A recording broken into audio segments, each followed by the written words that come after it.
Bonjour frères et sœurs, on est content de vous retrouver, comme la dernière fois encore en visio, mais c'est pas grave. Le principal c'est de se retrouver tous ensemble autour de notre Seigneur. Et ce matin c'est ce qu'on a envie de faire, de chanter la joie que le Seigneur nous inspire. Et le premier chant, ça nous dit Yahweh, l'Éternel est mon berger, parce que oui, le Seigneur il nous conduit, oui, le Seigneur il est présent dans notre vie, oui, c'est celui qui nous fait chanter. Dans ce chant, ça dit « Ô mon âme, chante mon âme ». Et oui, nous voulons élever notre voix. Alors vous, derrière vos écrans, vous pouvez vous lever si vous le souhaitez et chanter avec nous.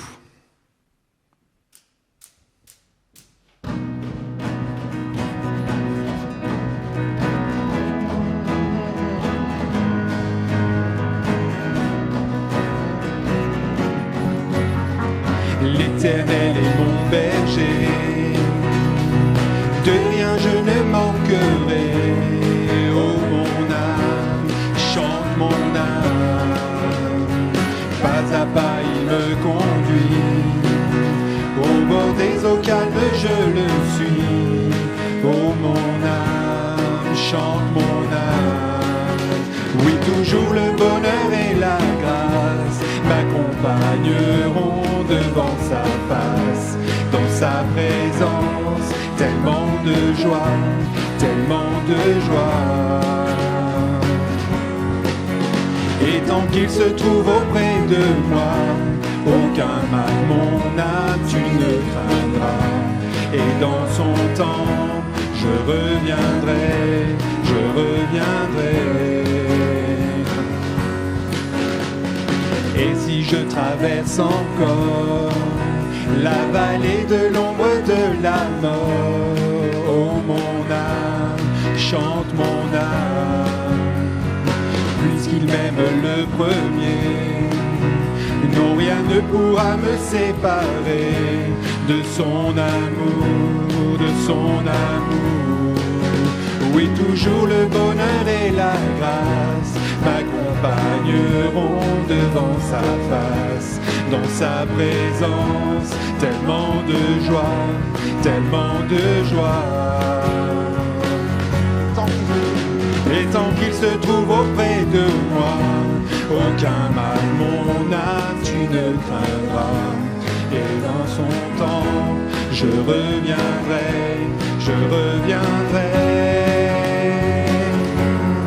Yahweh, Yahweh, tu fais briller sur moi ton soleil. Yahweh, Yahweh, Ta lumière chasse dans les ténèbres. Yahweh, Yahweh, Ta parole éclaire le bon sentier. Yahweh, Yahweh, Yahweh. Bientôt il viendra me chercher, et dans sa maison j'habiterai. Oh mon âme, chante mon âme, sans cesse jusqu'à son retour. Mon âme chante son amour, tous les jours, tous les jours. Oui, toujours le bonheur et la grâce m'accompagneront devant sa face, dans sa présence, tellement de joie, tellement de joie. Et tant qu'il se trouve auprès de moi, aucun mal, mon âme, tu ne craindras. Et dans son temps, je reviendrai, je reviendrai. Yahweh, Yahweh, Tu fais briller sur moi ton soleil. Yahweh, Yahweh, Ta lumière chasse dans les ténèbres. Yahweh, Yahweh, Ta parole éclaire le bon sentier. Yahweh, Yahweh, Yahweh.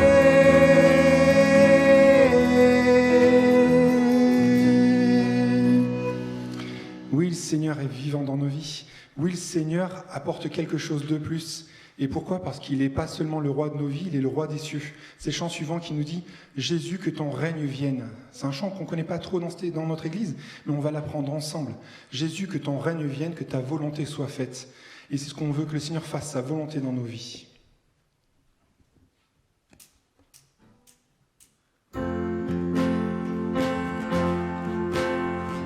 Jésus, que ton règne vienne, ta volonté soit faite en nous. Jésus, nul n'est comparable, Sauveur admirable, révèle ton amour. Roi des cieux, viens vers nous. Roi des cieux, viens en nous. Que ta gloire brille comme en plein midi. Roi des cieux, descends. Roi des cieux, viens pour nous. Qui tiendra devant nous? Car ton nom puissant nous rend triomphants. Roi des cieux, descends. Nous sommes enfants de ta grâce, sauvés par ta gloire. Crions Jésus, que nos cœurs te suivent et que chacun admire ta grandeur. Roi des cieux, viens vers nous. Roi des cieux, viens en nous. Que ta gloire brille comme en plein midi. Roi des cieux, descends.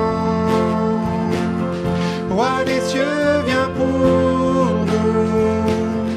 Qui tiendra devant nous?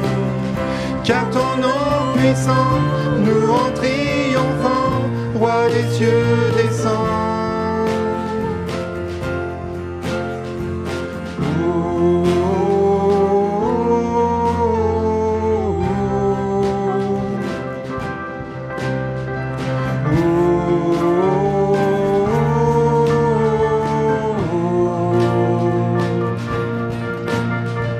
Roi des cieux, descends.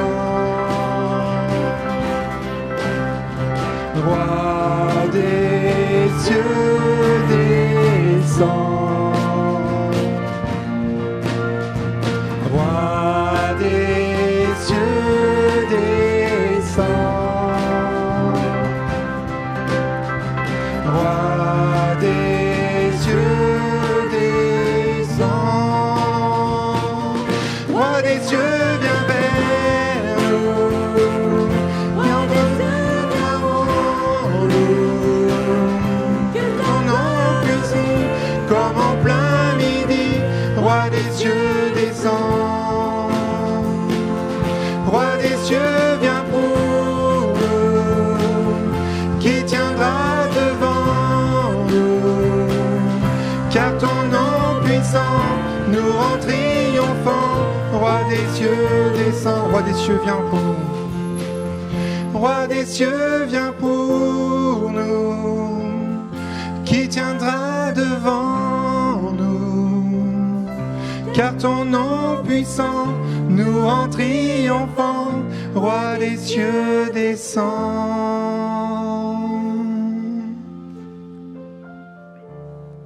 C'est vrai que nous voulons avoir le Seigneur qui descend sur cette terre, mais qui descend avant tout dans nos vies, qui descend pour remplir notre vie, parce que c'est sur lui que nous voulons compter, parce que nous avons placé tout notre espoir dans notre Seigneur.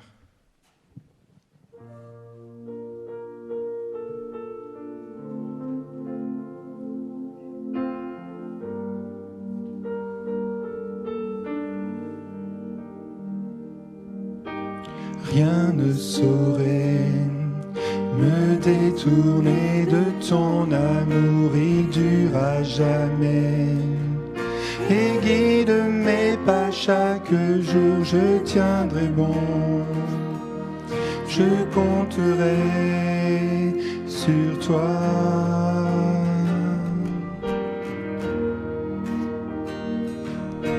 Rien ne saurait restreindre ta fidélité, ta grâce, je sais, m'entoure dans l'obscurité, je tiendrai bon, je compterai sur toi.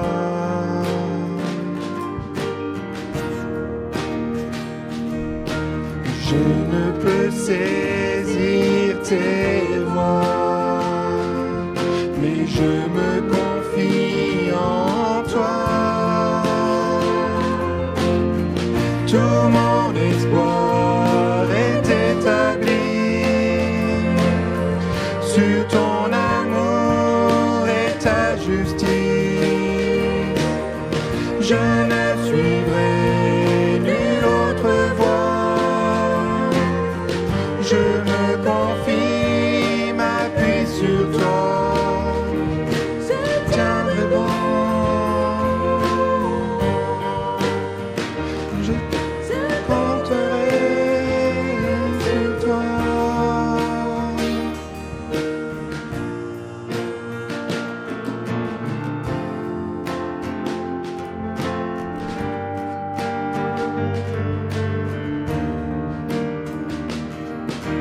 Toi mon appui, quand la tempête vient souffler, tu es mon abri.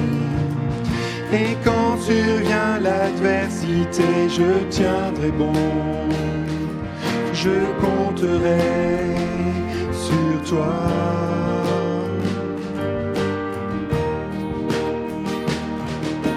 Je ne peux saisir tes voies, mais je me confie en toi. Tout mon espoir est établi sur ton amour et ta justice. Je ne suivrai nulle autre voie. Je me confie, m'appuie sur toi. Je tiendrai bon.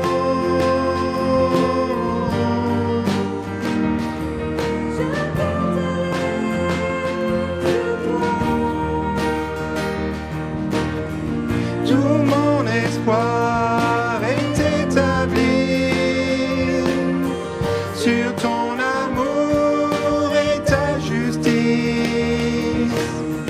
Je ne suivrai nulle autre voie. Je me confie, m'appuie sur toi. Je tiendrai bon.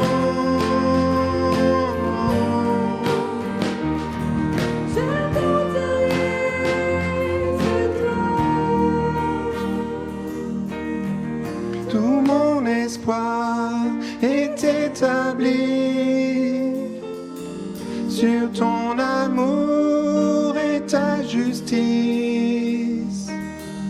Je ne suivrai nulle autre voie. Je me confie, m'appuie sur toi.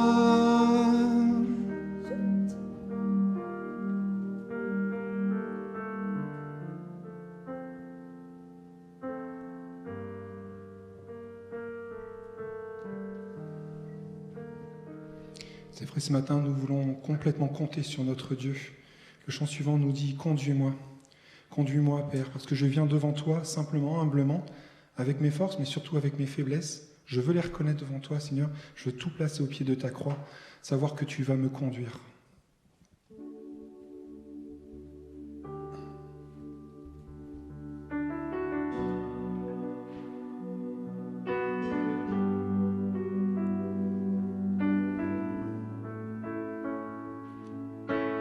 Père, je viens devant toi humblement, mon cœur veut te louer. Père, je t'aime car tu tu m'as racheté. Mon cœur veut t'adorer. Conduis-moi dans ta présence, guide-moi vers ta gloire. Je voudrais voir ta face, oh Dieu, être près de toi.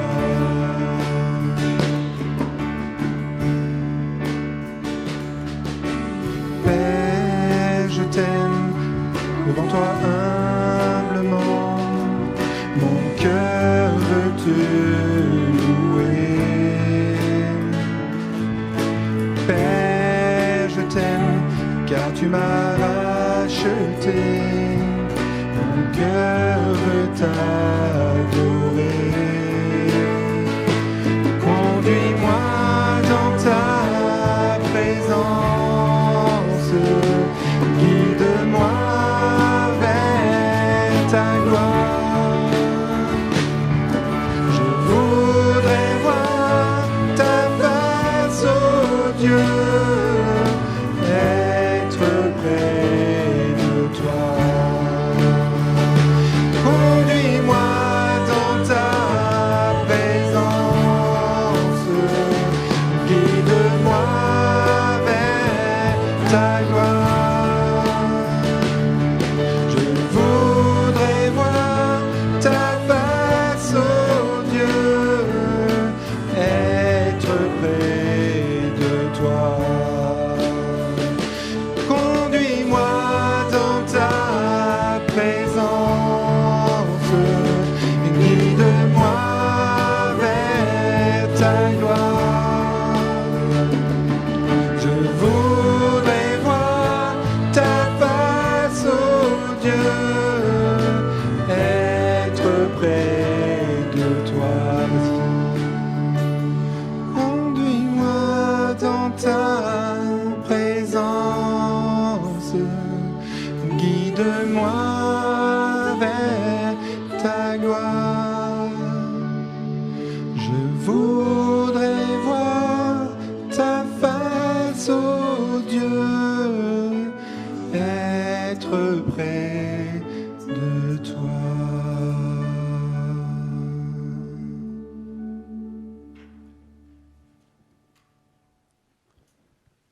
Nous venons dans la présence de notre Dieu pour lui dire combien nous l'aimons.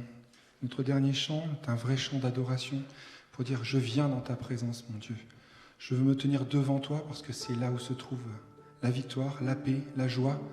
Alors je veux me tenir vraiment devant toi, mon Seigneur. »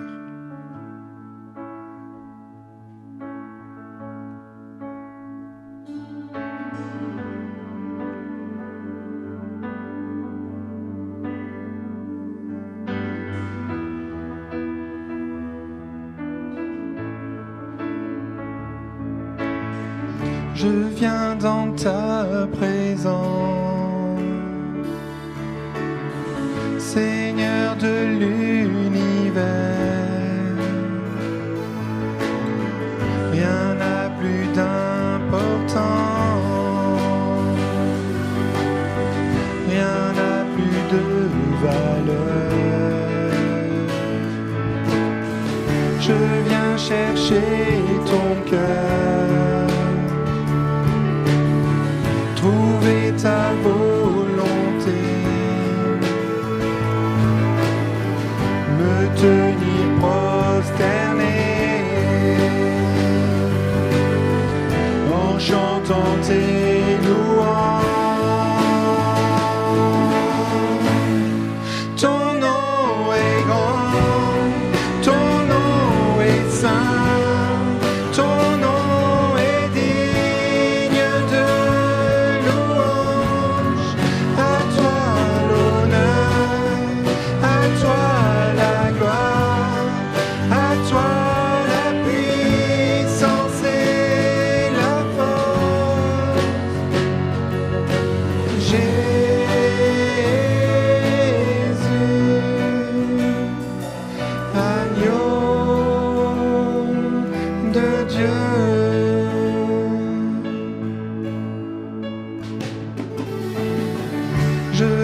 dans ta présence, déposer mes fardeaux, tout ce qui me retient de m'approcher de toi. Tu es mon bouclier, mon abri, mon seul bien. Vers toi, Seigneur, mon Dieu, je veux lever les mains. Son nom est grand, ton nom est saint, ton nom est digne de louange. À toi l'honneur, à toi la gloire, à toi la puissance et la force. Ton nom est grand, ton nom est saint, ton nom est digne de louange. À toi l'honneur, à toi la gloire, à toi la puissance et la force. Jésus,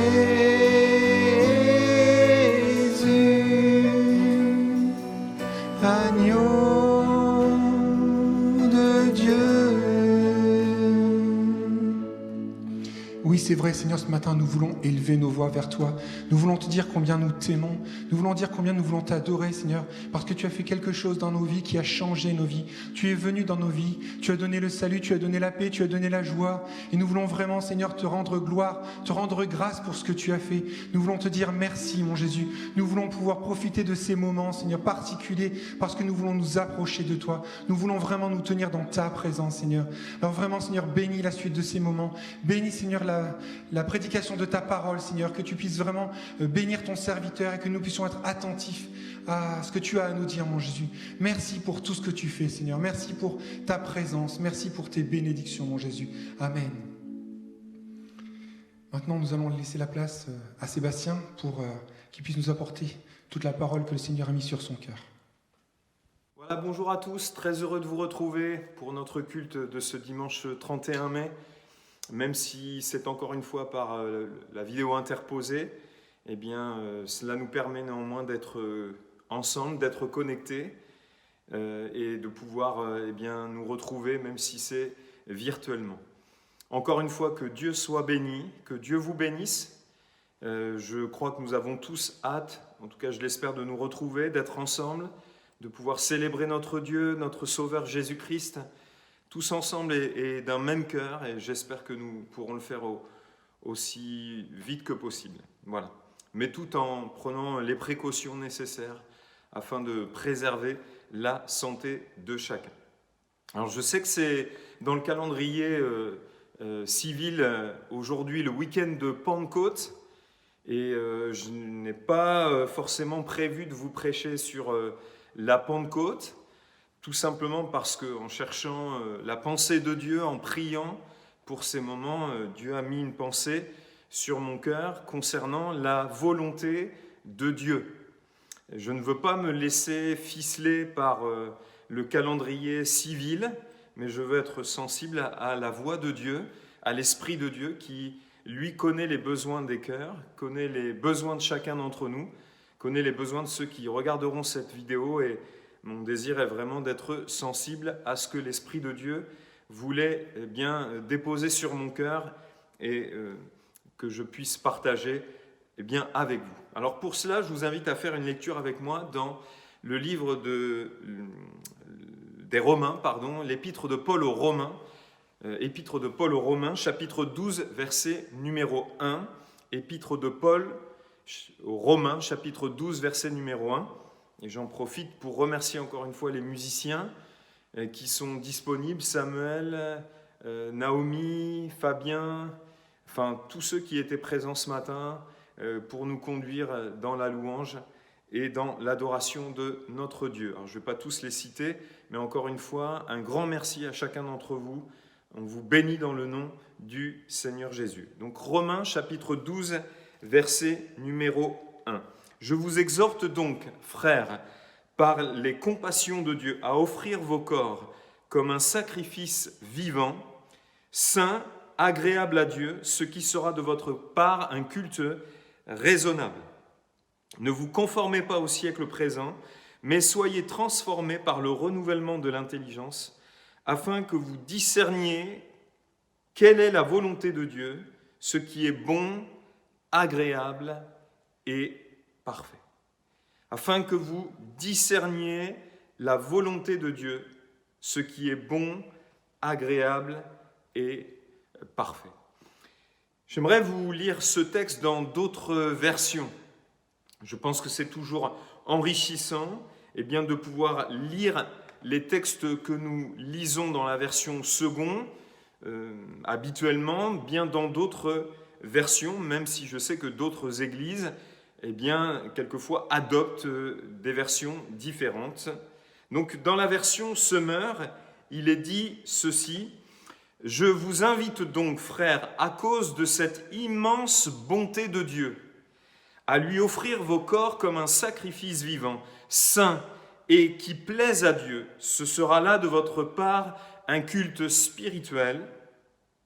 Ne vous laissez pas modeler par le monde actuel, mais laissez-vous transformer par le renouvellement de votre pensée pour pouvoir discerner la volonté de Dieu, ce qui est bon, ce qui lui plaît et ce qui est parfait. » Amen.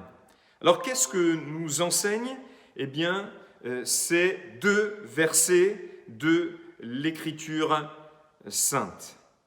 Il nous parle, je viens de le dire, bien entendu, de la volonté de Dieu, mais donc il nous enseigne plusieurs choses. La première, c'est que à cause de la bonté, de la compassion que Dieu a manifestée envers nous en nous sauvant, et c'est ce que Paul développe dans les chapitres précédents, nous sommes exhortés, encouragés à offrir nos corps comme un sacrifice vivant à Dieu. C'est-à-dire, de livrer nos corps ou nos vies complètement à Dieu. Je répète, de livrer nos vies ou nos corps complètement à Dieu et à l'accomplissement, bien entendu, de sa volonté. Ainsi, ou en faisant de cette manière, nous offrirons à Dieu un culte raisonnable ou spirituel ou encore logique. Et il est fait, bien entendu, référence ici à l'adoration quand il est parlé du culte. Ainsi donc, en livrant nos vies, nos corps complètement à Dieu et à l'accomplissement de sa volonté, nous adorons.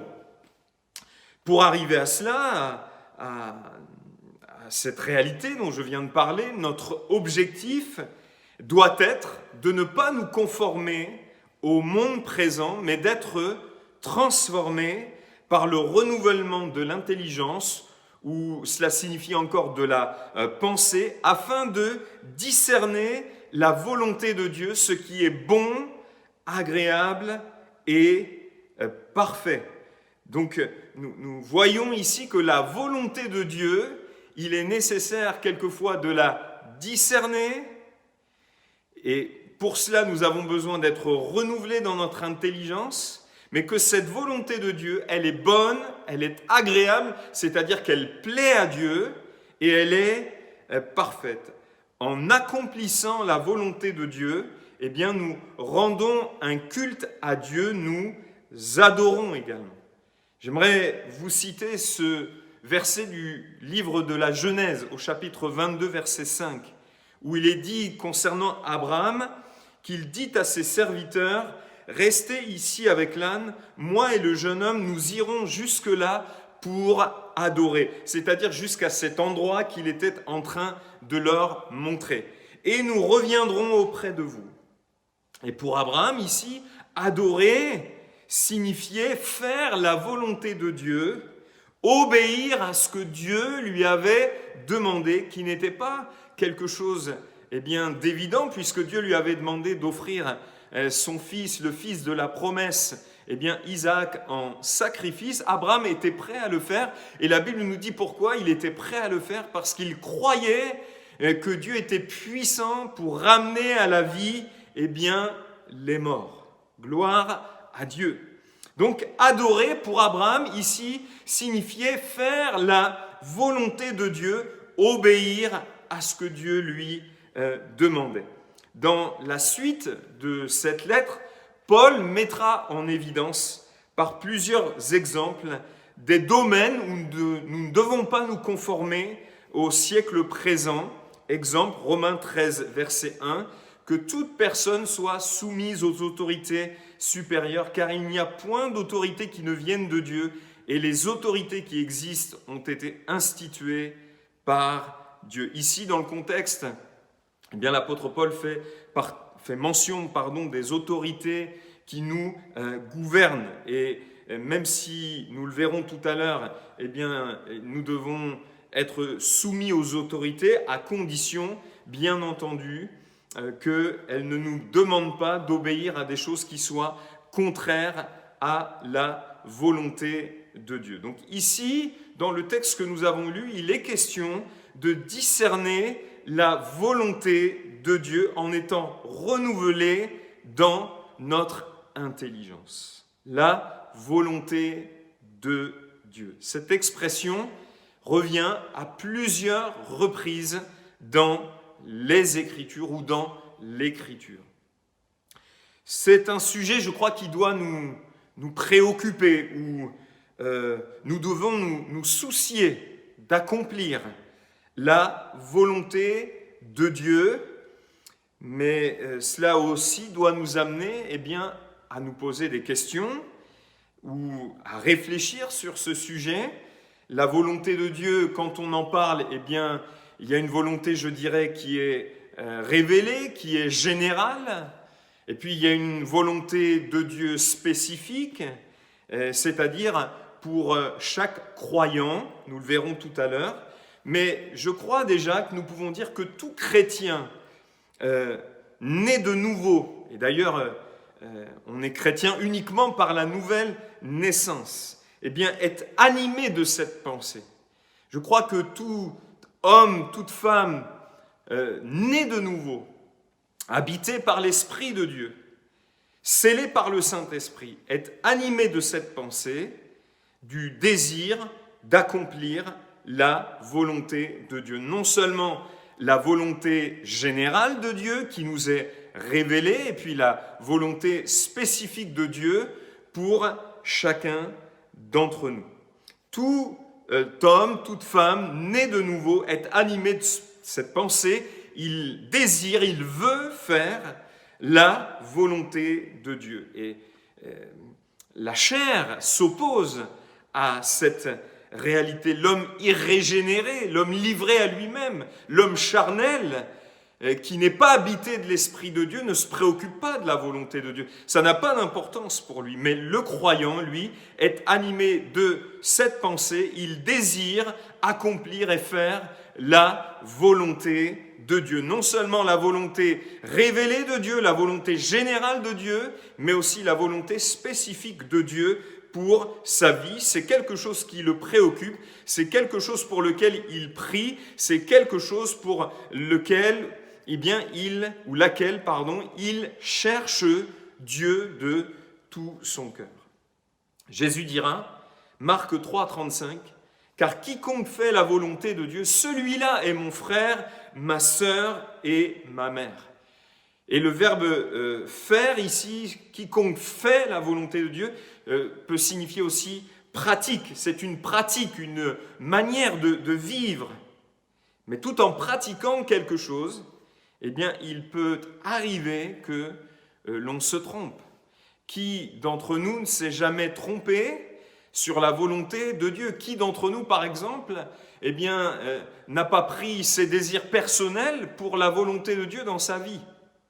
Je crois que ça nous est tous déjà arrivé. Mais en tout cas, retenons ceci, c'est que le croyant est animé, encore une fois, et j'insiste, de ce désir.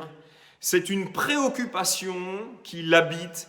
Il veut faire la volonté de Dieu, non seulement la volonté générale de Dieu, révélée de Dieu, mais la volonté aussi spécifique de Dieu pour sa vie. Dans le domaine de la volonté de Dieu, donc, il y a la volonté générale de Dieu et il y a la volonté plus spécifique de Dieu pour chacun, des choses que Dieu veut pour nous, mais de manière plus personnelle. Quelle orientation scolaire, par exemple, pour un jeune, quel conjoint.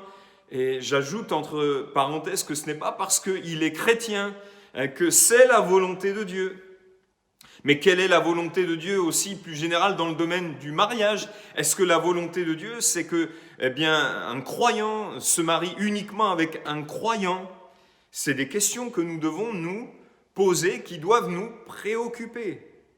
Mais encore une fois, concernant la volonté plus spécifique de Dieu, où est-ce que Dieu veut que je serve dans l'Église? Quelle est la volonté de Dieu pour mon service pour lui?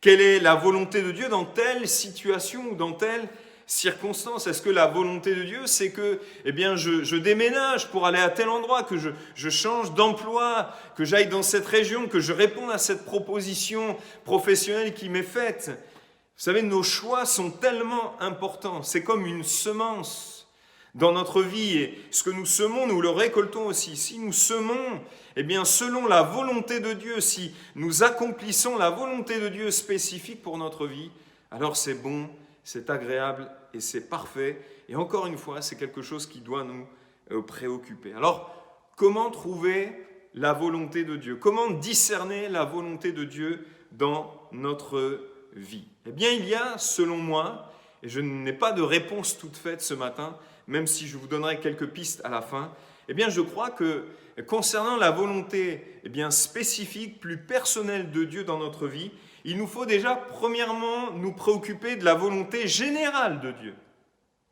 de la volonté révélée de Dieu. Et la Bible reprend cette expression à plusieurs reprises, la volonté de Dieu ou ce que Dieu veut. Et j'aimerais, dans un premier temps, m'attarder sur ces expressions. Premièrement, la volonté de Dieu est que je sois sauvé. C'est que tu sois sauvé. Peut-être vous qui regardez cette vidéo, c'est une nécessité dans votre vie.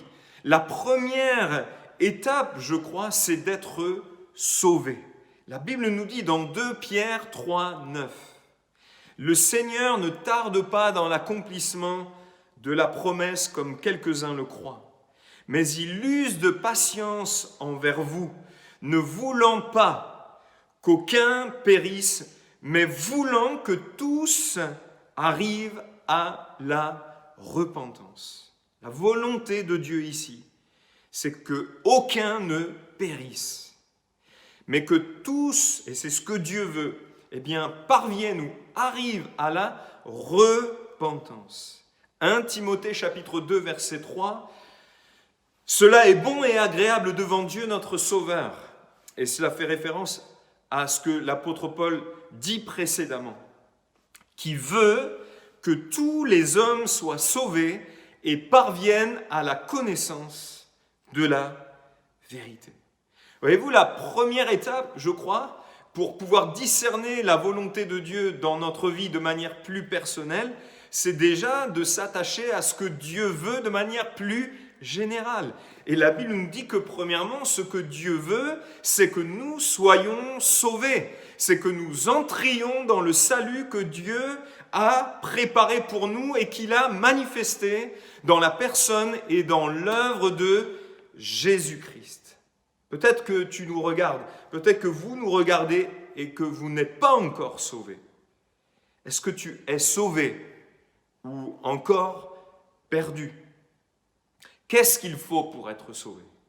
Un homme de la Bible dira « Que dois-je faire pour être sauvé ?» Bien souvent, les hommes pensent qu'ils ont quelque chose à faire. La Bible nous dit que nous sommes sauvés par grâce et au moyen de la foi. C'est-à-dire que le moyen d'accéder à cette grâce que Dieu nous fait, c'est de croire.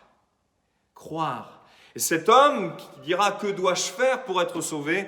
l'apôtre Paul lui dira « Crois au Seigneur Jésus Et tu seras sauvé, toi et ta famille.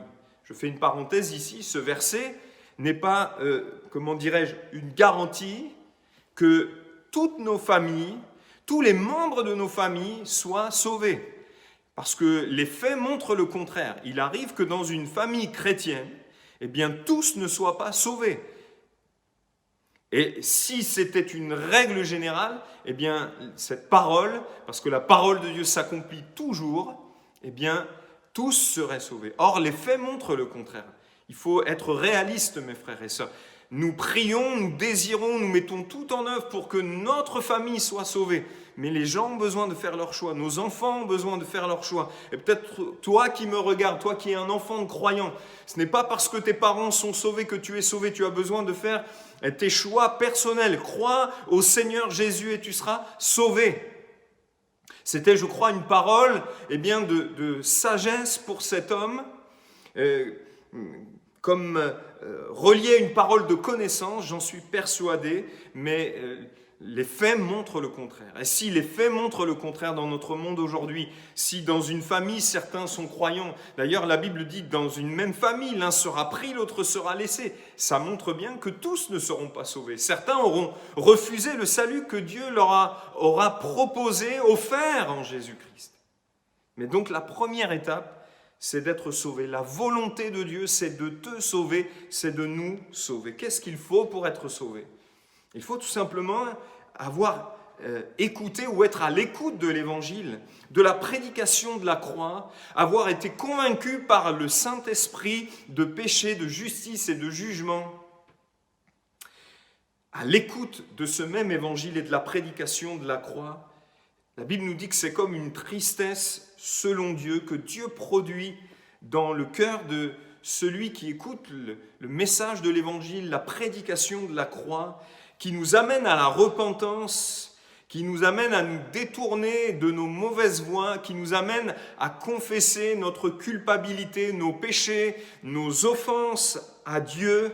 Cela consiste à se reconnaître coupable et perdu, condamné à la mort spirituelle, mais aussi à croire parallèlement que malgré notre culpabilité, malgré nos péchés, malgré nos offenses faites à Dieu, malgré le fait que nous soyons condamnés à la perdition éternelle, à la séparation éternelle d'avec Dieu, à la mort éternelle, Dieu nous aime et le désir de Dieu dans son amour est de nous faire grâce et de pardonner nos offenses, de nous réconcilier avec lui, de nous adopter comme ses enfants, de nous amener à la connaissance du salut, à l'expérience de la vie éternelle dès ici-bas et dans le monde qui est à venir. Gloire à Dieu. Croire que malgré ces choses dont je viens de parler, Dieu nous aime et qu'il s'est incarné dans le Christ, dans la personne de Jésus,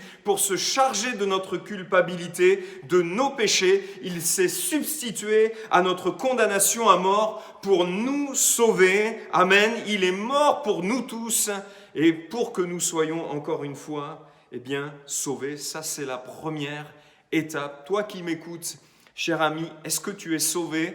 Est-ce que toi qui es enfant de chrétien, qui m'écoutes ce matin, peut-être avec ta famille, la volonté de Dieu, peut-être que tu te poses la question, tu te projettes sur l'avenir, qu'est-ce que Dieu veut pour moi ? Qu'est-ce que Dieu a préparé ?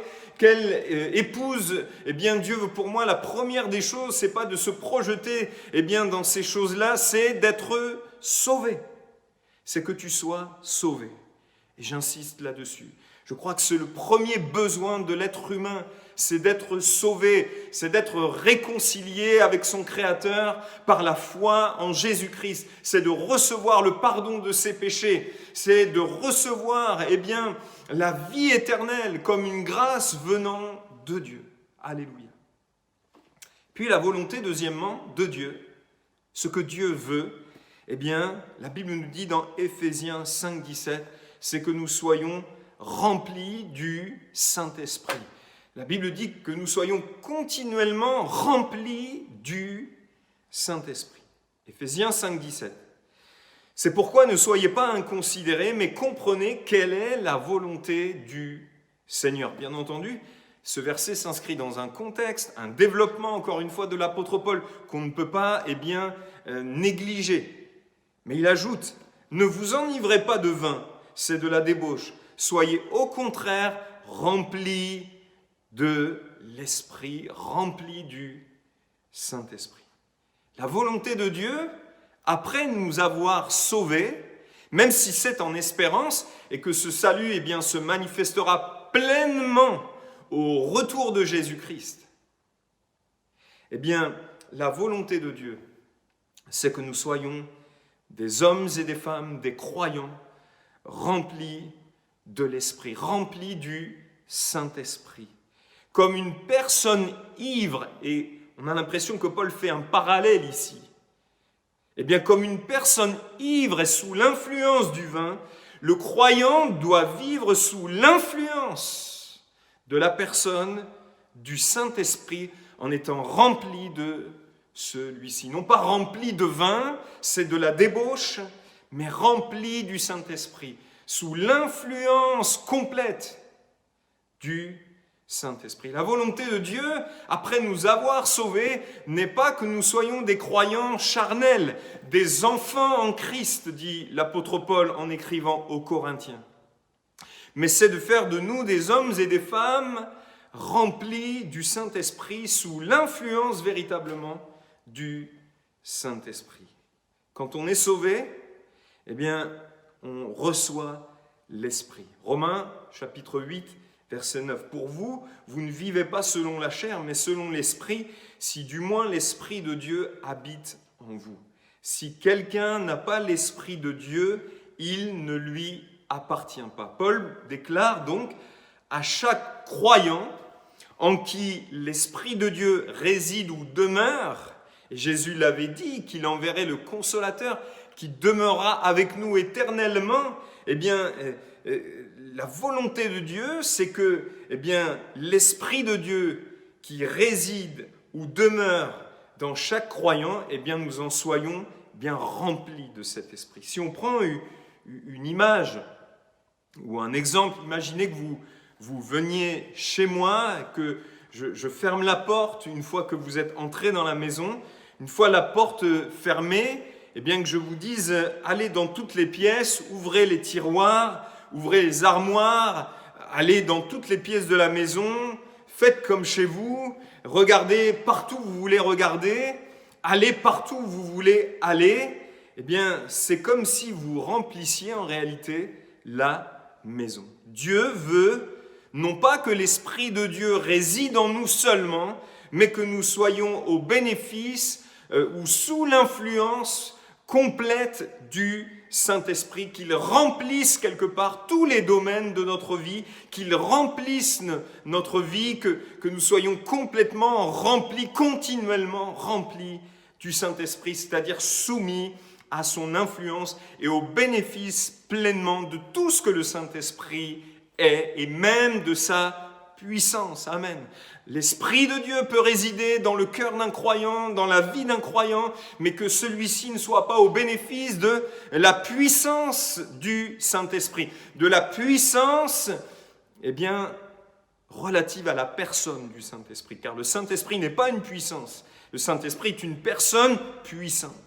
Et il est possible donc que le Saint-Esprit habite le cœur d'un croyant, mais qu'il ne soit pas au bénéfice de cette même puissance, d'où la nécessité d'être baptisé dans le Saint-Esprit, d'être rempli du Saint-Esprit, d'être immergé dans la personne du Saint-Esprit. Vous connaissez la loi d'Archimède, tout corps plongé, alors je ne m'en souviens plus pleinement, mais tout corps plongé dans un liquide subit de ce même liquide une pression de bas en haut, égale au volume, je crois, du liquide déplacé. La volonté de Dieu, c'est que nous soyons plongés dans l'Esprit pour que nous soyons soumis à l'influence, à la pression quelque part du Saint-Esprit. Gloire à Dieu.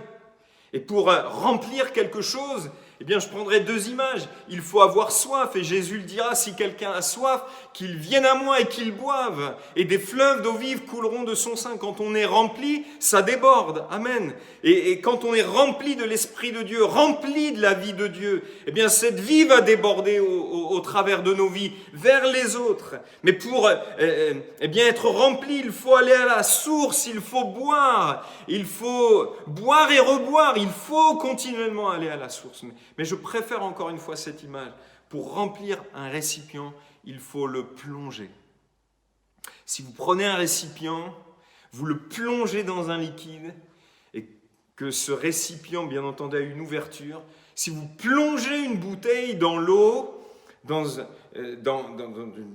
une étendue d'eau, je ne sais pas comment le qualifier, ben cette bouteille, par le goulot, va se remplir. Et j'aimerais vous dire, il faut se plonger. Permettez-moi de dire cela, se plonger comme nous le chantons. Plonge-moi dans ta rivière d'amour. Et j'aimerais nous encourager à nous plonger. Plongeons-nous. Plongeons-nous dans la parole. Plongeons-nous dans la louange. Plongeons-nous dans l'Église. Amen. Plongeons-nous en Christ. Plongeons-nous dans son amour. Et plus nous nous plongeons, et plus nous allons être remplis. Amen. Gloire à Dieu. Plongeons-nous dans toutes les réalités bien, que Dieu met à notre disposition. Et c'est un petit peu ce que l'apôtre Paul dit par la suite, suite au verset 18, où il exhorte, encourage à être rempli de l'Esprit.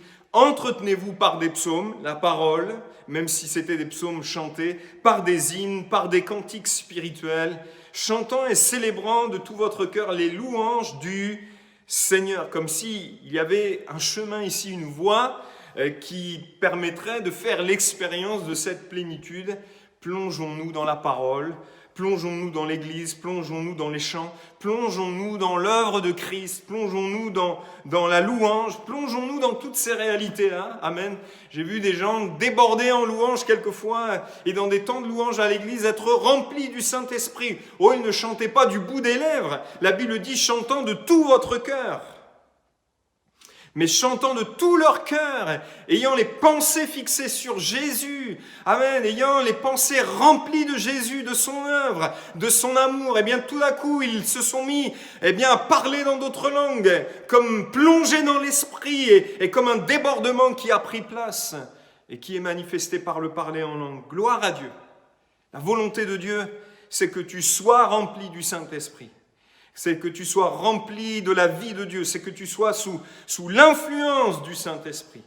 La Bible ne nous dit pas que Dieu se satisfait que nous soyons des croyants sauvés, que nous vivions charnellement, que nous vivions une vie charnelle, que nous vivions comme des enfants en Christ, que nous vivions et que nous faisions des choix charnels, que nous ayons une conduite charnelle, comme les Corinthiens qui étaient charnels, qui vivaient dans l'impudicité.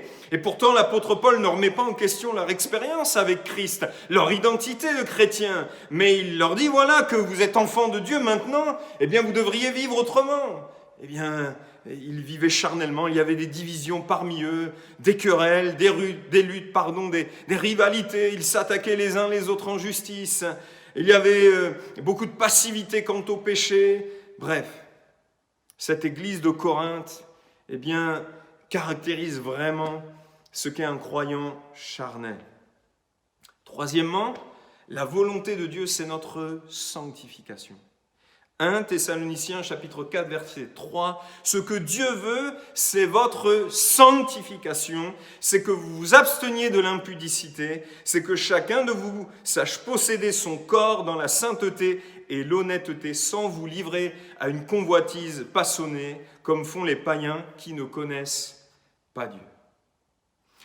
J'aimerais vous dire ceci, la pureté qualifie pour la sainteté dans la Bible.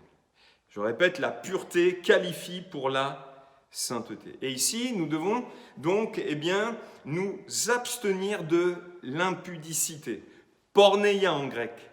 Et donc, car cela souille, puisque la pureté qualifie pour la sainteté. Alors, nous devons ici, dans le texte, nous abstenir de l'impudicité, ce que Dieu veut, La volonté de Dieu, c'est que vous soyez sanctifiés. C'est votre sanctification. C'est que vous marchiez dans la sainteté. C'est que vous vous éloigniez de ce qui souille. Et pour ça, eh bien, l'apôtre Paul dit que vous vous absteniez de l'impudicité. Et ce qui caractérisait vraiment le monde grec à l'époque, c'était l'impudicité. Corinthe, Thessalonique, porneia en grec, qui signifie impudicité, infidélité, prostitution. Je suis désolé pour les références, mais c'est la définition du dictionnaire biblique. Porneia, relation sexuelle illicite. Adultère, fornication, homosexualité, mœurs d'une lesbienne, relation avec des animaux, relation sexuelle avec un proche parent, relation sexuelle avec un ou une divorcée. Dans la métaphore, c'est le culte aussi des idoles, de la souillure de l'idolâtrie, provenant de la consommation des sacrifices offerts aux idoles. Voilà ce que signifie le mot impudicité en grec. Mais il n'y a pas que ça qui souille.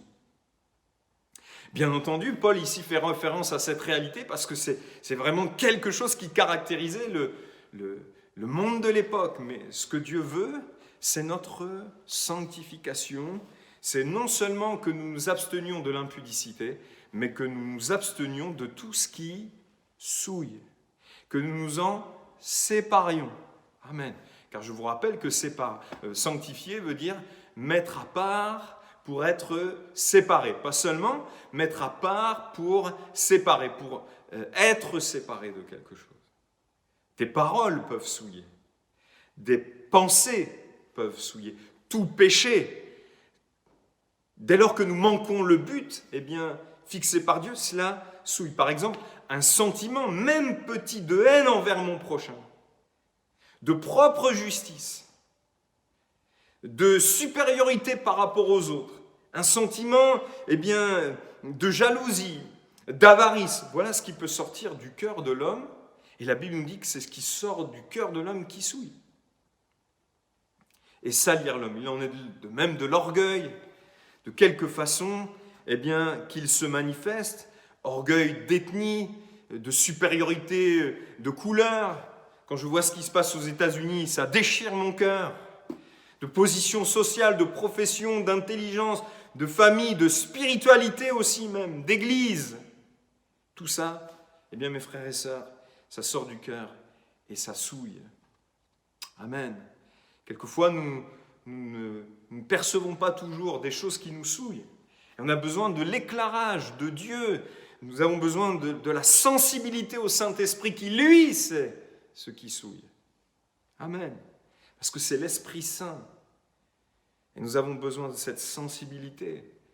Quand l'Esprit de Dieu est attristé, nous pouvons comprendre, eh bien, quand nous sentons l'Esprit de Dieu attristé dans nos cœurs, eh bien, nous pouvons comprendre qu'il y a quelque chose qui ne va pas, qui souille ici. Nous avons besoin d'apprendre à discerner ce qui souille. La chair est source de souillure. La volonté de Dieu, quatrièmement, eh bien, c'est que nous soyons soumis. 1 Pierre 2, 13 à 15. Soyez soumis à cause du Seigneur à toute autorité établie parmi les hommes, soit au roi comme souverain, qui n'était pas favorable aux chrétiens à l'époque, soit au gouverneur comme envoyé par lui pour punir les malfaiteurs et pour approuver les gens de bien. Car c'est la volonté de Dieu qu'en pratiquant le bien, vous réduisiez au silence les hommes ignorants et insensés. Bien sûr, la volonté de Dieu, c'est que nous pratiquions le bien. C'est ce que signifie premièrement ce texte. La parole vivante dit « Soyez soumis pour l'amour du Seigneur à toutes les autorités instituées par les hommes, même s'ils sont vos semblables, c'est-à-dire des créatures de Dieu, soit au chef du gouvernement qui détient le pouvoir suprême, soit ces fonctionnaires qui le représentent, puisqu'ils sont chargés de punir les fauteurs de désordre et d'encourager ceux qui font le bien. Car Dieu veut qu'en pratiquant le bien, vous réduisiez au silence les ignorants qui vous méconnaissent. » Et quelque part, on peut relier quand même dans ce texte que la volonté de Dieu, c'est que nous soyons des hommes et des femmes soumis. C'est pour moi, je dirais, une loi spirituelle, la soumission.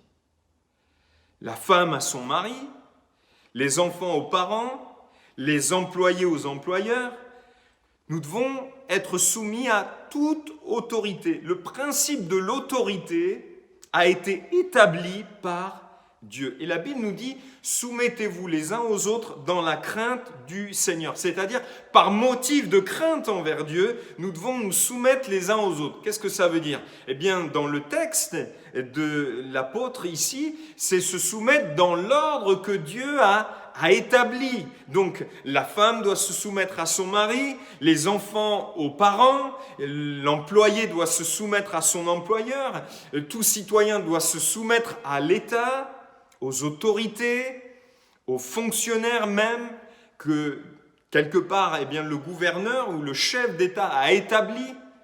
Devons nous soumettre. Et je crois que la soumission, c'est une question d'attitude. Un croyant rempli de l'esprit est quelqu'un de soumis. Et la soumission, elle concerne notre langage, notre tenue, notre comportement vis-à-vis de l'autorité. Et même dans notre langage. Se soumettre, c'est reconnaître l'autorité de la personne sous la responsabilité de laquelle nous sommes. C'est faire preuve à son égard, eh bien, comment dirais-je? Oui, de bienveillance.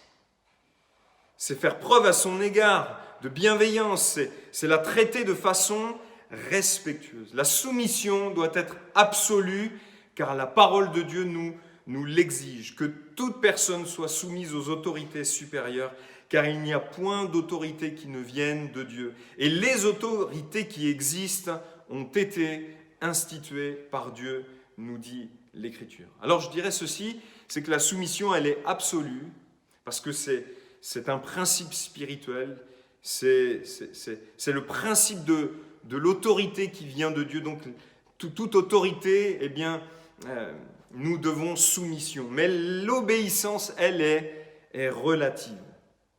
Parce que la Bible dit qu'il vaut mieux obéir, eh bien, à Dieu plutôt qu'aux hommes. Et dans le contexte, on voulait les interdire de rendre témoignage à Jésus-Christ. Donc je répète, cette notion, elle est fondamentale. Le principe de l'autorité, ou en tout cas la soumission, est absolue et l'obéissance, elle est relative.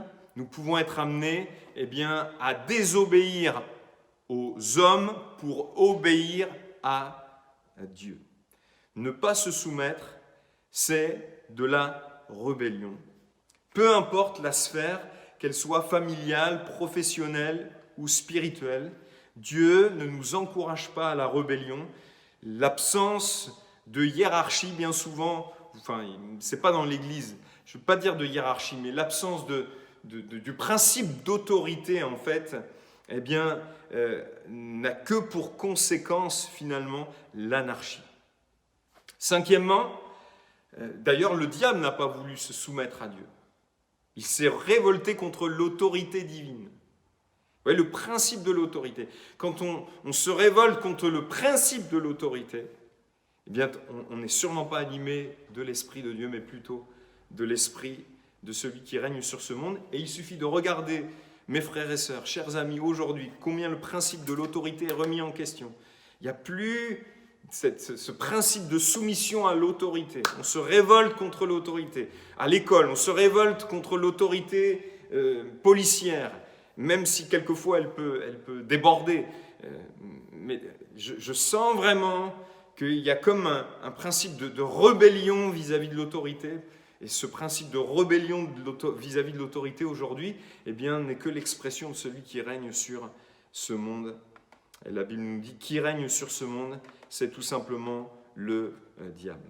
Je continue. Cinquièmement, nous devons, et la volonté de Dieu, c'est que nous acceptions aussi la souffrance. 1 Pierre 4, 19, ainsi que ceux qui souffrent selon la volonté de Dieu remettent leurs âmes au fidèle Créateur en faisant ce qui est bien. Ceux qui souffrent selon la volonté de Dieu. C'est-à-dire ceux qui souffrent à cause de leur foi. La manière de s'en remettre à Dieu ici, c'est de faire le bien, de ne pas rendre le mal pour le mal, de ne pas rendre aux persécuteurs pour le mal qu'il nous fait. La manière de s'en remettre à Dieu, c'est de faire le bien ici. Si je suis chrétien, et que je ne souffre pas à cause de ma foi, la question que je dois me poser, c'est est-ce que je vis vraiment pieusement en Jésus-Christ? C'est-à-dire que est-ce que je vis vraiment attaché à Dieu? Je m'explique. 2 Timothée 3,12 dit à tous ceux qui veulent vivre pieusement, c'est-à-dire attachés à Dieu en Jésus-Christ, seront persécutés. Si je suis chrétien et que je ne souffre pas à cause de ma foi, eh bien, est-ce que je vis vraiment pieusement, attaché vraiment à Dieu?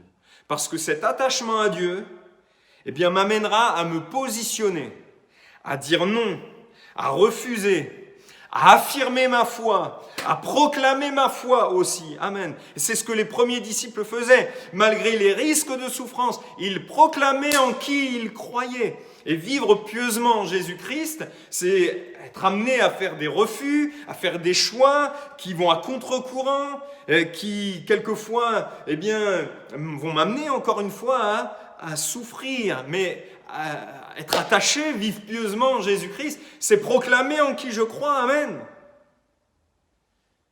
Et quand je proclame en qui je crois, je peux être amené à souffrir la moquerie, à souffrir le rejet, à souffrir le licenciement quand je ne veux pas entrer dans les magouilles, à souffrir les coups, comme certains croyants dans le monde, à souffrir la discrimination, à souffrir le rejet même. Tous ceux qui veulent vivre pieusement en Jésus-Christ seront persécutés. À ceux qui souffrent selon la volonté de Dieu. Et quelquefois, pour éviter certaines souffrances, on peut éviter certaines choses.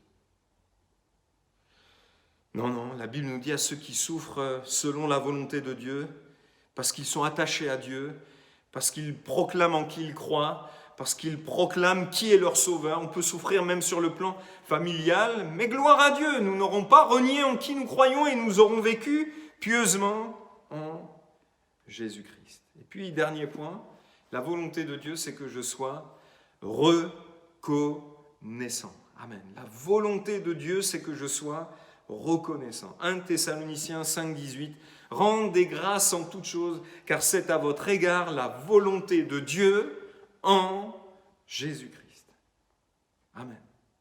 Être reconnaissant, être des hommes et des femmes reconnaissants. Thessaloniciens 5, verset 18 « Rendez grâce en toutes choses, car c'est à votre égard la volonté de Dieu en Jésus-Christ. » Reconnaissant pour le salut que Dieu nous a communiqué en Jésus-Christ. Et le texte dit bien en Jésus-Christ. Pour tout ce que nous avons en Jésus-Christ. Nous sommes riches en Jésus-Christ. Nous sommes bénis en Jésus-Christ. Nous sommes au bénéfice de la présence de Dieu en Jésus-Christ. En Jésus-Christ, nous avons accès au Père. En Jésus-Christ, nous sommes adoptés. En Jésus-Christ, nous sommes sanctifiés, justifiés, acquittés au tribunal de Dieu. En Jésus-Christ, nous sommes bénis. Alléluia. En Jésus-Christ, nous sommes pourvus. Nous avons tout pleinement. Alléluia. Et ne vivons pas comme les gens de ce siècle qui sont constamment insatisfaits, qui murmurent constamment, qui n'ont jamais assez. La Bible nous dit, nous avons tout pleinement en Jésus-Christ. Nous sommes comblés de toutes sortes de bénédictions spirituelles. Ne soyons pas comme les Hébreux que Dieu avait délivrés, et sortis d'Égypte, sortis de l'esclavage d'Égypte, et qui étaient mécontents, et qui murmuraient au moindre problème et aux moindres difficultés, comme cela peut malheureusement nous arriver de le faire, mais apprenons à être reconnaissants, à bénir Dieu pour tout ce qu'il nous a donné. Nous ne manquons de rien. Il nous a donné tout ce qu'il faut et qui contribue à la vie et à la piété, dit l'apôtre Pierre. Amen. Soyons des hommes et des femmes reconnaissants. Gloire à Dieu.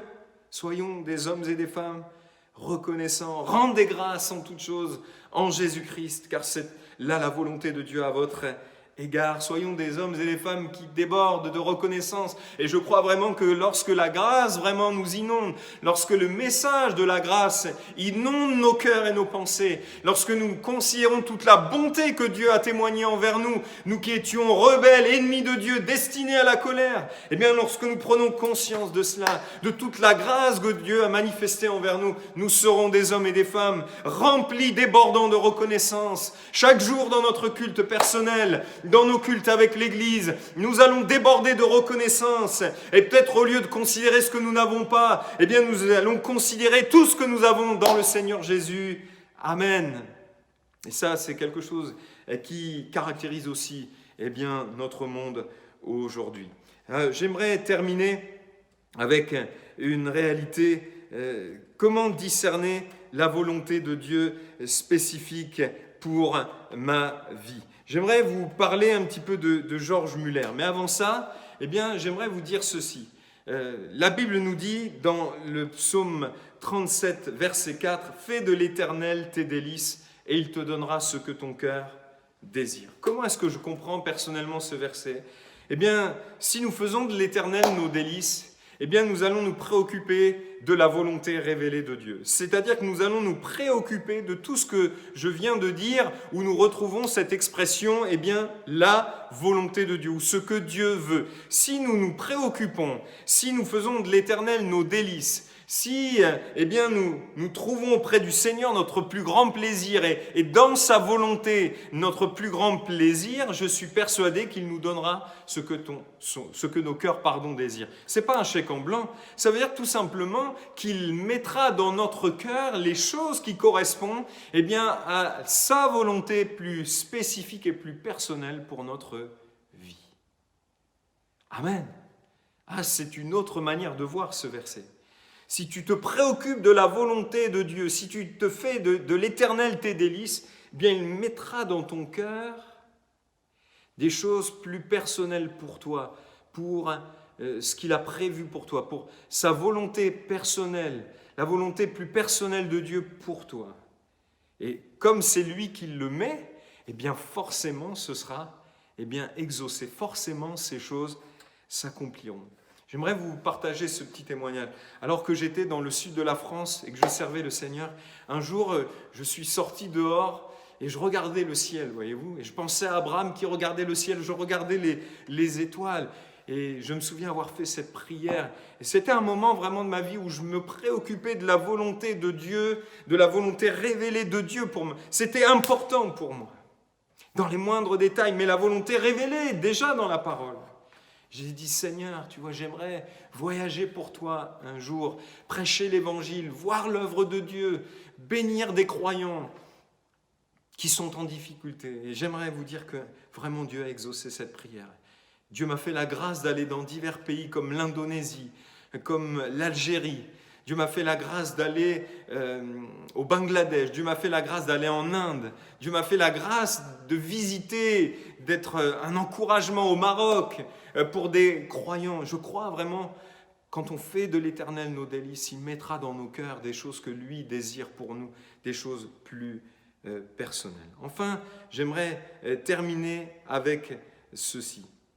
George Muller, et vous m'avez souvent entendu parler de lui encore dans le message dernier, le message de vendredi dernier, nous parle de la volonté plus spécifique, de comment discerner la volonté de Dieu pour notre vie. George Muller est un homme qui, par la foi, a nourri des quantités d'orphelins en Angleterre et il a écrit un livre qui a été traduit en français. Et il dit ceci. Premièrement, je cherche d'abord à m'assurer s'il y a dans mon cœur aucune volonté propre sur un objet quelconque. Les 9/10 du tourment que se donnent certaines personnes en général provient de ce fait. Les 9/10 des difficultés sont vaincues lorsque nos cœurs sont prêts à faire la volonté de Dieu, quelle qu'elle soit. C'est-à-dire qu'il n'y a pas de volonté propre, mais que par-dessus tout, on veut la volonté de Dieu. Ça ne veut pas dire qu'on ne peut pas l'exprimer à Dieu, cette volonté personnelle. Jésus a dit, voilà ce que j'aimerais, que cette coupe s'éloigne de moi, toutefois, non pas ce que je veux, mais ce que tu veux, Seigneur. Il faut donc s'assurer que dans notre cœur, il n'y a pas de volonté propre, mais que par-dessus tout, nous voulons faire la volonté de Dieu. Quand on est véritablement dans un tel état, la volonté de Dieu, dit George Muller, nous sera révélée ou nous y serons conduits. Ce premier point acquis, George Muller dit « Je ne m'attarde pas aux sentiments et aux impressions. S'il en était ainsi, je tomberais bientôt dans de grandes illusions.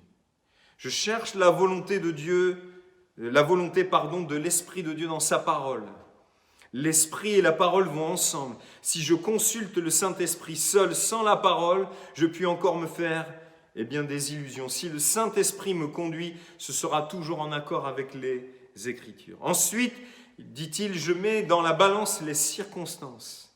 Ces dernières indiquent souvent la volonté de Dieu en accord avec la parole et le Saint-Esprit. Je supplie Dieu ensuite de me révéler toute sa volonté. Et sixièmement, ainsi dans la prière, l'étude de la parole, la réflexion, j'en viens à me former un jugement et selon ma connaissance et ma capacité, mon esprit étant en paix, je prends la détermination d'agir toujours dans un esprit de prière, dans les choses ordinaires et dans les transactions de grande importance. Cette méthode m'a toujours réussi. Au cours de ma vie chrétienne, qui comprend actuellement mars 1895, une période de 69 ans et 3 mois, je n'ai pas le souvenir d'avoir recherché la volonté de Dieu une seule fois avec sincérité et persévérance au moyen de la parole de Dieu et par le Saint-Esprit, sans avoir été invariablement conduit dans la voie droite. Mais lorsque la droiture du cœur et l'intégrité devant Dieu m'ont fait défaut et que je n'ai pas su attendre avec patience le conseil de Dieu, mais que plutôt j'ai préféré le conseil de mes semblables aux déclarations de la parole du Dieu vivant, alors j'ai commis de graves fautes. Amen. Un dernier témoignage qui me vient à l'esprit, peut-être que ça aidera quelqu'un. Mais je me souviens, alors que j'étais pasteur sur la ville d'Alès, suite à la Convention nationale des assemblées de Dieu, on m'a dit « il faut que tu ailles à Auch, dans le Gers ». Et je venais d'être reconnu au premier niveau, c'est-à-dire reconnu à la prédication. Et je me souviens avoir appelé mon épouse et lui avoir dit « voilà, les frères veulent m'envoyer dans le Gers, mais en priant cette nuit, en me tenant devant Dieu, j'ai le sentiment que ce n'est pas la volonté de Dieu. Eh bien, il faut que tu pries et que nous cherchions ensemble le Seigneur. » Et nous avons continué de prier. À la fin non pas du séminaire, mais de la convention nationale, j'ai dit, je crois que ce n'est pas la volonté de Dieu que j'aille à Auch. Et puis on en est resté là. Les frères me disent, oui, mais il y a un besoin, et à chaque fois qu'il y a des besoins et que des frères ont répondu, Dieu a toujours honoré leur foi. Ok. Mais j'ai continué de prier. Et mon pasteur me disait, tu sais Sébastien, c'est important que tu sois soumis à ce que les frères te demandent. Et mon dilemme était le suivant, soit me soumettre ou refuser et dire non, je crois que ce n'est pas la volonté de Dieu. Et j'ai choisi le principe de la soumission en disant ceci à Dieu, Seigneur, je vais me soumettre à ce que les frères me demandent parce que c'est un principe dans ta parole de se soumettre à l'autorité. Mais je crois vraiment dans mon cœur que ce n'est pas la volonté de Dieu. Et si ces hommes se trompent, alors tu sauras me diriger et honorer ma foi et mon désir d'obéir à ce que l'autorité me demande. Tu sauras me conduire et me diriger là où tu veux. Et j'ai vraiment accepté. J'ai dit, ok, j'irai dans le Gers, j'irai à Auch. Mais parce que Dieu voyait, et peut-être que Dieu a éprouvé ma soumission, eh bien, le lendemain, je recevais un coup de fil comme quoi le pasteur, eh bien, qui devait aller à Montauban ne pouvait plus y aller et que par conséquent, il n'avait plus de poste et donc il devait aller sur Auch à ma place. Et donc, je n'ai pas été sur Auch et je suis resté une année supplémentaire à Alès. Gloire à Dieu, c'était dans les Cévennes. Je crois que quand on se soumet, on fait toujours le bon choix. Voilà ce que j'avais à cœur de partager avec vous ce matin. Que Dieu nous bénisse, que Dieu nous aide, que Dieu nous conduise dans toute sa volonté. Non seulement la volonté révélée de Dieu, la volonté générale de Dieu, mais aussi dans sa volonté plus spécifique pour notre vie. Gloire au Seigneur. Père, je veux te prier ce matin pour chacun d'entre nous. Nous voulons nous souvenir de ce que déclare l'Écriture. La volonté de Dieu, elle est bonne, agréable et parfaite. Et je prie, Seigneur, que moi-même et chacun d'entre nous, eh bien, nous puissions vraiment être animés les uns et les autres. Et je crois que c'est le cas du désir, eh bien, de faire ta volonté. Mon frère, ma sœur, ma mère, c'est celui qui fait la volonté de Dieu. Eh bien, ça, c'est la caractéristique de quelqu'un qui fait partie de la famille de Dieu, un enfant de Dieu est quelqu'un qui veut faire la volonté. Mais tu sais, Seigneur, que quelquefois, il est difficile pour nous de discerner cette volonté. Garde-nous, Seigneur, d'entrer dans autre chose que ta volonté. Et lorsque nous nous trompons, si nous nous trompons, redirige-nous vers celle-ci, Seigneur, comme tu l'as fait pour moi à quelques reprises. Pardon pour les fois où j'ai été impatient. Pardon pour les fois où nous avons été impatients, nous n'avons pas su attendre le conseil de Dieu. Et n'attendirent point le conseil de Dieu, dit l'Écriture dans le livre des Psaumes. Seigneur, donne-nous d'attendre ton conseil. Donne-nous d'attendre ta direction, de ne pas nous hâter dans nos voies, mais par-dessus toute autre chose, de discerner ta volonté, non seulement spécifique pour notre vie, mais ta volonté plus générale dans des circonstances de la vie, et notamment les choses que nous avons vues tout à l'heure. Bénis mes frères et sœurs, bénis notre Église, Seigneur, prends soin d'elle dans ce temps de séparation et conduis encore une fois les choses pour que ta volonté soit faite. Amen. Que Dieu soit béni, à bientôt.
Jésus dit dans Matthieu 11, 28, « Venez à moi, vous tous qui êtes fatigués et chargés, et je vous donnerai du repos. »